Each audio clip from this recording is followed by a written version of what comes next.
December হলে আমার কিছু লাভ আছে একজন নাগরিক হিসেবে মনে করি, আর জুন পর্যন্ত গেলে আমার কাছে মনে হয় যে এটা একটা ক্ষতি আছে, কারণ ওই সময় নির্বাচনটা হবে না, এটা আমি আশঙ্কা করতে পারি। কেন ডিসেম্বরের মধ্যে ইলেকশনটা হয়তো, কারণ আপনি 3 মাস যদি তত্ত্বাবধায়ক সরকার নির্বাচন সফলভাবে করতে পারে, বাংলাদেশের ইতিহাসে তো 3টে নির্বাচন হয়েছে, 91, 96 এবং 2001। 2008 নিয়ে কিছু বিতর্ক আছে, আমি গেলাম না সেখানে, 2 বছর তারা সময় নিয়েছে।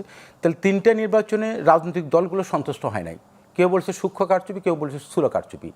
জনগণ কিন্তু বলেছে যে আমরা সন্তুষ্ট, তার মানে জনগণ যারা ভোট দেয়, ভোটার যারা, তো এই 3 মাসে যদি সেটি সফল হতে পারে, তাহলে আপনি 10 মাসের পরে এসে আবার টাইম বাড়াচ্ছেন জুন পর্যন্ত, এবং জুনেও যে আপনি ঠিক থাকবেন এটা তো আমি আশঙ্কা করতে পারি না। কেন পারি না, 2-1টা ব্যাখ্যা দিচ্ছি আপনাকে। সেক্ষেত্রে আমি মনে করি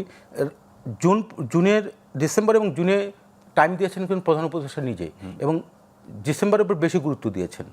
যখন বিএনপি জনাব তারেক রহমান বললেন যে ডিসেম্বরে নির্বাচন হবে এবং ডিসেম্বরে হতে হবে, তার জাস্ট 1 দিন বা 2 দিন পরে প্রধান উপদেষ্টা জাপানে গিয়েছেন, সেখানে কিন্তু উনি বলছেন জুনে নির্বাচন হবে। তার মানে আবার জুনটাকে বেশি এমফাসিস দেওয়া হচ্ছে, একটা সময় ডিসেম্বরকে দেওয়া হচ্ছে। এখন প্রশ্ন হচ্ছে যে এই জায়গায় কিন্তু শঙ্কা একজন নাগরিক হিসেবে আমার রয়েছে। আমি মনে করি যে আপনি দেখেন যেটা শহীদ ভাই বলেছেন যে 1996 সালে একটা নির্বাচন হচ্ছে, এই জুনের নির্বাচন, যেটি একটা কম্পালশন ছিল, কিন্তু এর আগে পিছিয়ে কিন্তু কোনো নির্বাচনটা হয় নাই। সেই ক্ষেত্রে জুনে নির্বাচন হওয়ার সম্ভাবনা খুবই কম। কি কারণে? কারণ বিভিন্ন ন্যাচারাল ডিজাস্টারের কারণে। না, সেটি তো বলেছেন আমি ওই জায়গায় রিপিট, ফেব্রুয়ারির মধ্যভাগ থেকে জুন পর্যন্ত আমি যেটা মনে করি নির্বাচনের অনুপযোগী। আমি ডিসেম্বরটা মনে করি নির্বাচনের জন্য সবচেয়ে পারফেক্ট একটা মাস, এই কারণে যে 1971 সালের 16 ডিসেম্বর কিন্তু আমরা ভিক্টোরি অর্জন করেছি, রাইট, বিজয় অর্জন করেছি। আমরা মনে করি 5ই অগাস্টের যে আপনার বিপ্লবের যে সফলতা, ওটা যদি ডিসেম্বরে যে রাজনৈতিক দলই রাষ্ট্র ক্ষমতা আসুক না কেন, আরেকটি ভিক্টোরি, 2টো ভিক্টোরি কিন্তু তৈরি হতে পারে, যে ডিসেম্বর 2025-এর। এখানে একটা জিনিস আপনি দেখেন, ডিসেম্বরের বিজয় বা ইতিহাস তো অনেক রাজনৈতিক দলের জন্য পীড়াদায়ক। আচ্ছা, সেক্ষেত্রে আমি ওই জায়গা থেকে আসতে চাচ্ছিলাম, আজকে ডিসেম্বরে বা নির্বাচন যারা চান না, এরকম ন্যারেটিভ আমরা দেখেছি সামাজিক যোগাযোগ মাধ্যমে। আমার কাছে যেটা মনে হয়, যারা নির্বাচনটি চান না, তারা, আমরা যদি দৃশ্যপটে দেখি, তাহলে নির্বাচন হওয়ার পরে একটা দল যখন রাষ্ট্র ক্ষমতায় এসে রাষ্ট্রীয় কার্যক্রমের সাথে যতটা সম্পৃক্ত হন, নির্বাচন ছাড়া যদি আপনি সম্পৃক্ত হওয়ার সুযোগ পান, তাহলে ওই রাজনৈতিক দল বা ওই গোষ্ঠীগুলো তারা নির্বাচনের প্রতি এতটা গুরুত্ব দিবেন কেন? আমার কাছে যেটা মনে হয়, দেখুন এখানে একটা জিনিস বলে নেওয়া ভালো, বিএনপি একমাত্র দল নির্বাচন চাচ্ছেন, যেটা কিন্তু প্রধান উপদেষ্টা জাপানে বলেছেন। না, এরপরে বিভিন্ন পত্রিকায় খবর বের হয়েছে 52-53 এমনকি শতাধিক, কিন্তু সেটা তো পরের কথা। কিন্তু উনি তো বলেছেন যে একটি দল নির্বাচন চান। না, এটি যে মিথ্যাচার সেটা প্রমাণিত হয়েছে। আমি সেই জায়গাতে কথা বলছি। তাহলে এই কথাটি কি সত্য বলেছেন উনি? বলেন নাই তো। কেন বলেন নাই? কারণ আমার কাছে মনে হয় ডিসেম্বরে নির্বাচন চান না একটি মাত্র দল, এবং সেটি হচ্ছে নতুন যে দলটি গঠন হচ্ছে এনসিপি। বিএনপি 27 তারিখে জনাব তারেক রহমান যে স্টেটমেন্টে দিয়েছেন, এই ভাষায় আমার কাছে মনে হয় নাই এই 10 মাসের আগে উনি কখনো বলেছেন।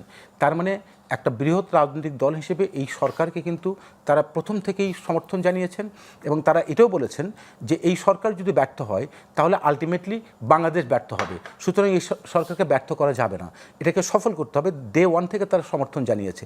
কিন্তু আপনি কি দেখছেন, এই দলটাকে নিয়ে কিন্তু বিভিন্ন ধরনের নেগেটিভ তৈরি হয়েছে সোশ্যাল মিডিয়াতে, এবং এনসিপি যে রাজনৈতিক দল নতুন গঠিত হয়েছে, তারাও কিন্তু বলেছেন একই মুদ্রার এপিটোপি। তার মানে ওই যে মুজিববাদ এবং জিয়াবাদ, এই শব্দটি আমি কখনোই শুনি নাই, এই রিসেন্টলি শুনলাম।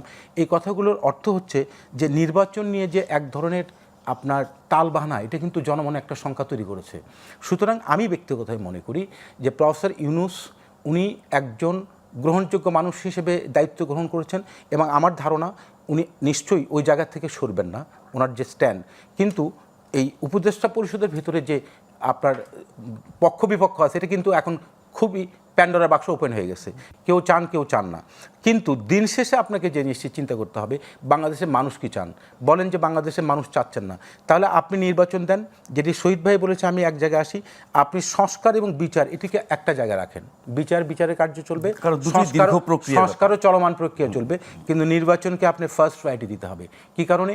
এই নির্বাচন শুধুমাত্র আজকে ইস্যু আসছে তা না, বিগত 17টি বছর কিন্তু বাংলাদেশে কোনো নির্বাচন ওই অর্থ হয়নি যেখানে জনগণ স্বতঃস্ফূর্ত ভোট দিতে পেরেছে। সুতরাং এই নির্বাচনকে কেন্দ্র করে কিন্তু আন্দোলনটা শুরু হয়েছে, রাজনৈতিক দলগুলো আন্দোলন করেছে, তাকে কেন্দ্র করে গুম খুন হত্যা এগুলো হয়েছে।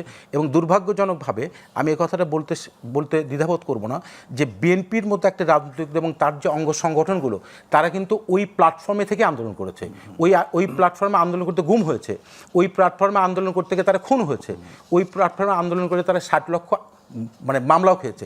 কিন্তু অনেক রাজনৈতিক দল আপনি দেখবেন যেটা কিন্তু তার সব প্ল্যাটফর্মে বসে কিন্তু কোনো আন্দোলন করে নাই, বিএনপি কিন্তু এই জায়গাগুলো ফেস করতে হয়েছে।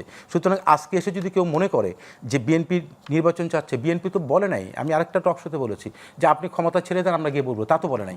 বিএনপি চাইছে নির্বাচন দেন, জনগণ যাকে খুশি ভোট দেবে উনি রাষ্ট্র ক্ষমতা আসবে। সেক্ষেত্রে প্রফেসর ইউনূস সম্পর্কে যদি ফেসবুকে যদি আপনি দেখেন 5 বছর নয় 10 বছর উনি আজীবন ক্ষমতা থাকবেন, আমি এটাকে স্যালুট করি। কী কারণে জানেন? কারণ বাংলাদেশ বহুদলীয় গণতান্ত্রিক একটি চর্চার দেশ, যেটি দীর্ঘদিন যাবত এই চর্চাটা বন্ধ ছিল এবং এই চর্চাটা 1975 সালের পরে শহীদ রাষ্ট্রপতি জিয়াউর রহমান এই যাত্রা শুরু করেছিলেন। এই গণতান্ত্রিক যাত্রায় বহুদলীয় রাজনৈতিক ব্যবস্থায় প্রফেসর ইউনূস সাহেবের কিন্তু সুযোগ রয়েছে যে এই রাজনৈতিক দলে অংশগ্রহণ করা। আমি মনে করি যে আপনি যদি রাজনৈতিক কারো উচ্চবিলিস থাকে, উনি যদি গ্রহণযোগ্য ব্যক্তি হন, ওনাকে যারা চাচ্ছেন, আমি তাদেরকে অনুরোধ করব এই নতুন রাজনৈতিক দল যেটি গঠিত হচ্ছে এই দলের প্রধান চেয়ারম্যান করে দেন, ওনাকে নেক্সট ইলেকশনে ওনাকে অংশগ্রহণ করতে দেন। আমরা মনে করি একটা প্রতিযোগিতামূলক ইলেকশনের মধ্য দিয়ে যদি জনগণ তাকে চায় উনি রাষ্ট্র ক্ষমতায় যান, আমার মনে হয় যে যতদিন পর্যন্ত জনগণ চাবে উনি করবেন। কিন্তু নির্বাচন ব্যবস্থার যে সংস্কার, যেটি শহীদ ভাই বলেছেন 5টি টার্ম ইলেকশন, আমি মনে করি যতক্ষণ পর্যন্ত বাংলাদেশে গণতান্ত্রিক চর্চা, গণতান্ত্রিক প্রতিষ্ঠানগুলো বিশেষ করে এটি যতক্ষণ প্রাতিষ্ঠানিক রূপ না পাবে ততদিন পর্যন্ত এই ব্যবস্থা